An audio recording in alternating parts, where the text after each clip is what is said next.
Selamat pagi anak-anak, ketemu lagi bersama Miss di sini dalam video pembelajaran tema 7 subtema 1 pembelajaran 3 dan 4.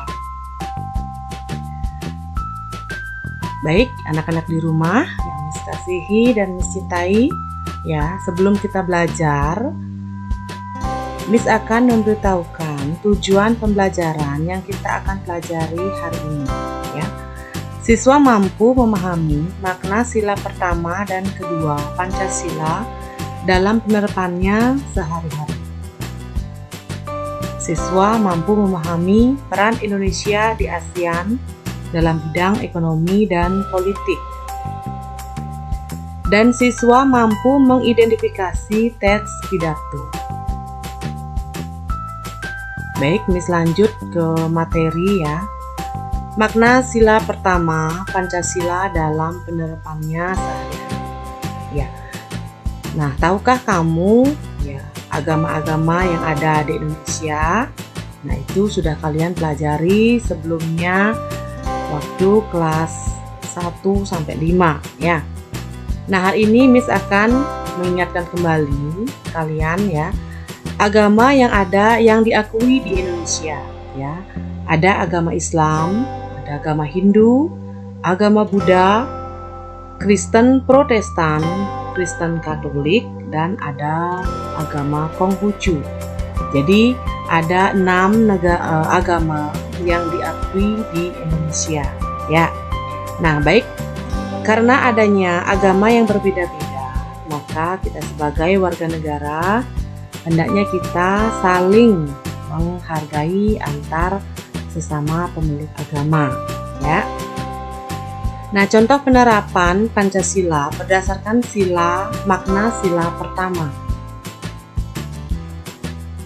Percaya dan takwa kepada Tuhan dengan melaksanakan ibadah sesuai dengan kepercayaan masing-masing. Mengembangkan sikap saling menghormati dan bekerja sama antar pemeluk agama dengan penganut kepercayaan yang berbeda-beda. Membina kerukunan hidup antar sesama umat beragama, saling menghargai kebebasan dalam menjalankan ibadah, dan tidak memaksakan suatu agama kepada orang lain. Ya. Oke, makna sila kedua Pancasila dan penerapannya sehari-hari ya. Tadi sudah kita belajar makna sila pertama dan sekarang ada makna sila kedua ya. Makna sila kedua Pancasila ini adalah saling menghargai satu sama lain. Nah, Indonesia ya adalah negara kepulauan yang memiliki berbagai macam suku, budaya, dan agama. Maka dari itu harus saling menghormati dan menghargai sesama manusia. Baik, adapun nilai-nilai yang terkandung dalam sila kedua Pancasila. Mengakui persamaan derajat, hak, dan kewajiban setiap manusia. Mengembangkan sikap saling mencintai sesama manusia. Mengembangkan sikap tenggang rasa, menjunjung tinggi nilai kemanusiaan, gemar melakukan kegiatan kemanusiaan, dan berani membela kebenaran dan keadilan. Baik, Miss lanjut ke materi ya. Peran Indonesia di ASEAN dalam bidang ekonomi. Nah, dalam bidang ekonomi ada 3 sektor kerjasama ya. Yang pertama itu ada kerjasama di bidang sektor industri. Nah, kerjasama ini melalui AICO atau ASEAN Industrial Cooperation ya. Tujuannya dimana untuk meningkatkan stabilitas perekonomian di kawasan ASEAN. Kemudian ada sektor cadangan pangan negara ASEAN seperti Indonesia, Thailand, dan Vietnam ya, sebagai lumbung padi di ASEAN. Ya, negara itu telah mempersiapkan untuk menjadi penyedia cadangan pangan dalam keadaan darurat. Kemudian ada kerjasama dalam kawasan perdagangan bebas.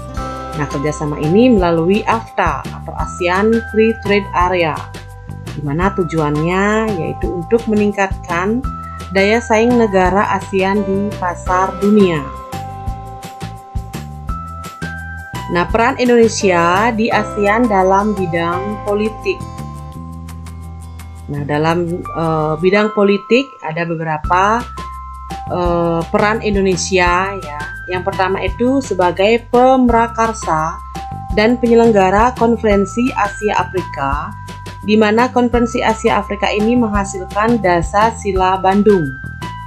Kemudian sebagai pendiri gerakan non-blok yang diprakarsai oleh Insinyur Soekarno yang dari Indonesia, Josip Broz Tito dari Yugoslavia, Gamal Abdul Nasir dari Mesir, kemudian ada Pandit Jawaharlal Nehru dari India, dan Kwame Nkrumah dari Ghana.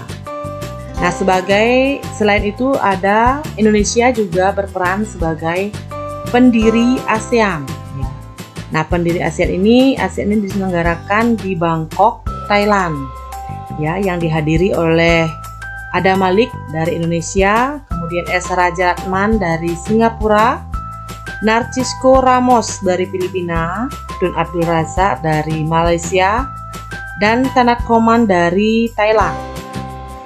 Kemudian Indonesia berperan aktif dalam kegiatan PBB, ya, di mana Indonesia ini terlibat dalam usaha perdamaian dunia dengan mengirimkan pasukan Garuda ke negara-negara yang dilanda konflik.